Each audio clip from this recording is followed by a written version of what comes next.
दोस्तों, क्या आप भी उन जिज्ञासु लोगों में से हैं जो किसी कमाल के इंजीनियरिंग मावल को देखकर ये सोचने पर मजबूर हो जाते हैं कि इंजीनियर्स और साइंटिस्ट ने ये मुमकिन कैसे कर दिखाया। अगर हाँ, तो पानी पर बने ये शानदार पुल तो आपका ध्यान पक्का ही खींचते होंगे।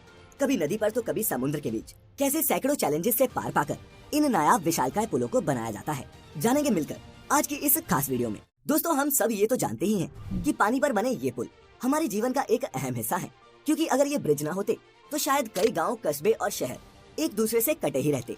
इन ब्रिजेस की मदद से हम पानी के ऊपर से निकलकर अपना समय और ईंधन दोनों ही बचा लेते हैं। लेकिन इतना काम आने के अलावा दुनिया भर में चलती नदी पर बने ऐसे कई ब्रिजेस हैं जो मशहूर हैं, कुछ अपनी इंजीनियरिंग के लिए तो कुछ उनके आकार और कुछ अपनी हिस्टोरिकल इम्पोर्टेंस के चलते। इंजीनियरिंग डिजाइन के आधार पर पानी पर बनने वाले ये पुल कई तरह के हो सकते हैं। किसी भी ब्रिज का निर्माण जगह के आधार पर किया जाता है। एक प्रकार का ब्रिज सभी जगह बनाना संभव नहीं, इसीलिए ब्रिज भी जगह के आधार पर ही बनाए जाते हैं। Beam bridge, suspension bridge, arch bridge आदि ये कुछ टाइप्स हैं पानी पर बनने वाले इन पुलों के। कोई भी पुल तब तक भार सहन कर सकता है जब तक उस पर पड़ने वाला भार डायरेक्ट या फिर इनडायरेक्ट तरीके से जमीन में ट्रांसफर होता रहे। एक ब्रिज पर लाखों टन का भार हो सकता है, लेकिन वह फिर भी मजबूती से खड़ा रहता है, क्योंकि सारा भार खंभों पर टिका होता है और खंभों से होता हुआ जमीन में चला जाता है, जिससे ब्रिज को कोई नुकसान नहीं होता। लेकिन दोस्तों, पानी पर बनने वाले किसी भी ब्रिज की सबसे बड़ी चुनौतियों में उसकी फाउंडेशन बनाना ही होता है, और पानी जितना गहरा हो ये चैलेंज भी उतना ही बड़ा होता है। फाउंडेशन मजबूत होना बहुत ज्यादा जरूरी है, क्योंकि आखिर ये पिलर्स ही तो होते हैं जिनके दम पर इस ब्रिज को स्थिर रखा जाता है। तो कैसे की जाती है इस फाउंडेशन को बनाने की शुरुआत, आइए समझते हैं। तेज बहाव वाले नदियों के ऊपर पिलर खड़ा करने के लिए इंजीनियर सबसे पहले एक स्ट्रक्चर बनाते हैं, और उसको बनाते समय पानी की अधिकतम और न्यूनतम गहराई, पानी के बहाव की गति, पानी के नीचे की मिट्टी, पुल का भार, पुल पर चलने वाले वाहनों का भार आदि बारीक से बारीक चीजों का हिसाब रखा जाता है। इसके बाद पुल की नींव का प्रकार तय किया जाता है, जिसके हिसाब से नींव बनाई जाती है। इस नींव को कॉफर डैम कहते हैं। पिलर बनाने के तरीके के हिसाब से कभी कॉफर डैम का स्ट्रक्चर सर्कल में होता है तो कभी स्क्वायर में। अब सवाल ये है कि आखिर ये कॉफर डैम बनता कैसे है। कॉफर डैम को बनाने के लिए स्टील के लंबे लंबे पीसेस एक स्ट्रक्चर पर फिट किए जाते हैं, जिसमें इन्हें सर्कल या फिर एक स्क्वायर शेप दी जाती है, और जब ये बनकर तैयार हो जाते हैं तब इन्हें पानी के अंदर डाल दिया जाता है। दोस्तों, इस स्टील के स्ट्रक्चर को मशीन की मदद से धीरे धीरे पूरी एहतियात से पानी के अंदर डाला जाता है, ताकि ये उसमें अच्छी तरह से सेट हो जाए।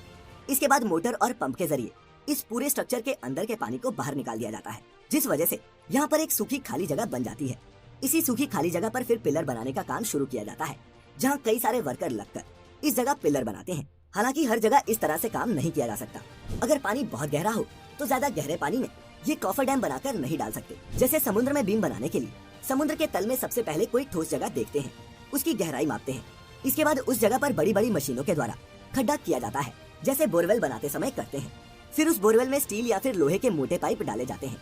फिर पाइप के अंदर का सारा पानी बाहर निकाला जाता है, जिसके बाद उस पाइप में सीमेंट और कंक्रीट का मिक्सचर भरा जाता है।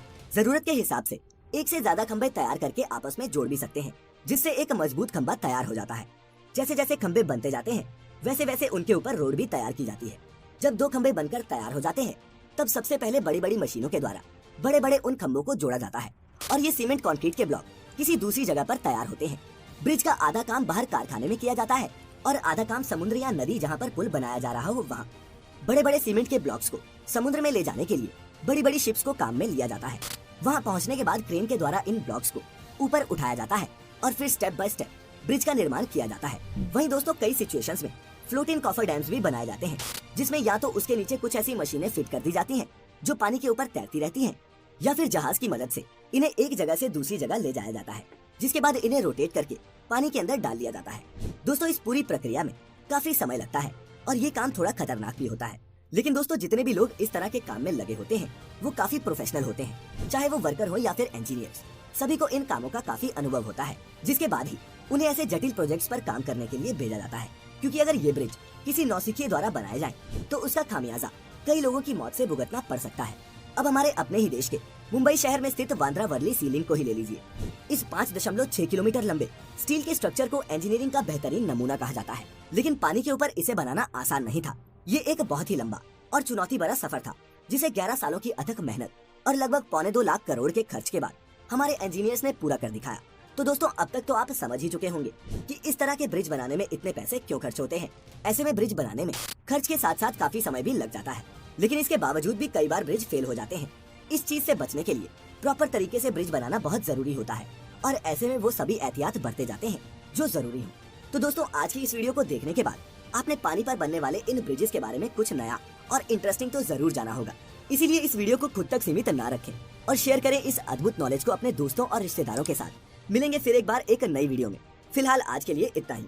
अब इजाजत दें।